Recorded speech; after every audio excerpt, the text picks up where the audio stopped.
ایک طرف جناب حضرت قیس کی محبت کا یہ عالم ہے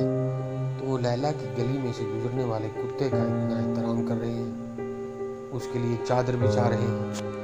اور پھر جناب محترم حضرت فرہاد صاحب اپنی محبوبہ کے لیے دودھ کی نہر کھود رہے ہیں۔ دیگر جملہ عاشقین بھی اپنے اپنے محاذ عشق میں کچھ اسی طرح مصروف نظر آتے ہیں، اور دوسری طرف محبوبائیں کچھ اس کماش کی سرد مہری رکھتی ہیں، انہوں نے ذرا سا بھی اس طرف جنبش لب گوارا نہ کیا، اپنے چوبارے سے اٹھ کر ذرا فقیر کا حال نہ دیکھا، لیکن نہیں، محبت میں ذرا سی بھی عاجزی اور انکساری نہیں ہے۔ ایک عاشق ادھر ہلکان ہو رہا ہے اور اپنی جان کا نذرانہ ہاتھ میں لیے کھڑا ہے، لیکن یہ اپنے شاہی ٹھاٹ باٹ میں ذرا سی بھی آرام خراشی پسند نہیں فرماتی ہے۔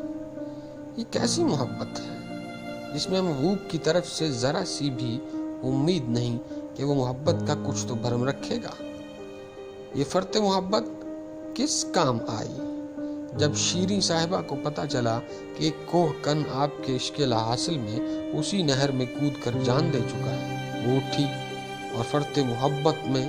جواب دینے کے لیے خود بھی اسی میں چھلانگ لگا کر داستان محبت کو چار چاند لگا گئی۔ ہم اس کو محبت کے معروف اور عشق کے اصطلاحی معنوں میں بڑے شوق سے بیان کرتے ہیں۔ کیا محبت وہ نہیں ہے جس میں حبیب اپنے محبوب کے لیے اس کے بلانے پر فوراً تیار ہو جاتا ہے؟ محبت کی اتنی انکساری اور حسن سلوکی ہے کہ وہ اپنے لکڑی کے جوتے عرش کے اس پار اتارنے لگتے ہیں، یہ سوچ کر کہ یہ پاک جگہ میرے محبوب کا علاقہ ہے، میری محبت میں کوئی تنقیص نہیں، اور میں گستاخی محبت میں اپنے محبوب کو ناراض نہ کر بیٹھوں۔ ادھر محبوب اپنے حبیب کو جوتا سمیت اوپر آنے کو کہتے ہیں، ایک دوسرے کے اتنا لحاظ کرتے ہیں کہ دونوں محبت کے ٹوٹنے کا وہم بھی کبھی دل میں نہیں لاتے۔